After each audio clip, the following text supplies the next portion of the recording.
शेतकरी मित्रांनो, सोलोमान हे कोणत्या कीटकांवरती व झाडामध्ये काय काम करते तुम्हाला माहिती आहे का? तर चला मित्रांनो, आज आपण जाणून घेऊया. हे 2 घटकांपासून बनलेले एक कीटकनाशक आहे.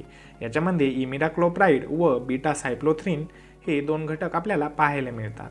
हे रस शोषणाऱ्या किडींमध्ये मावा असेल, तुडतुडे असेल, पांढरी माशी असेल, थ्रिप्स यावरती चांगल्या पद्धतीत काम करते व चावणाऱ्या किडींमध्ये फळ पोखरणारी आळी असेल, खोड पोखरणारी आळी असेल, पाने खाणारी आळी असेल, याच्यावरती हे चांगल्या पद्धतीत काम करते.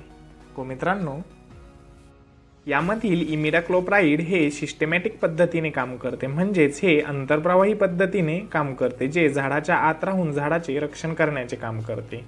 मित्रांनो, हे औषध पानातून शोषले जाते व कीटकांनी रस शोषतात हे कीटक मरण पावतात व बीटा सायक्लोथ्रिन हे संपर्कजन्य पद्धतीने काम करते, जे कीटकाच्या मज्जासंस्थेवरती परिणाम करते व कीटक लगेच निष्क्रिय होऊन मरण पावतात.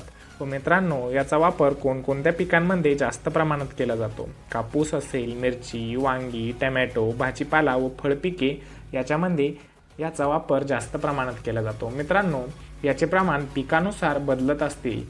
या चार्टनुसार आपण याचा वापर करावा. नमस्कार मित्रांनो, माहिती आवडली असतात आपल्या चॅनलला लाईक, सबस्क्राईब, फॉलो करा. धन्यवाद.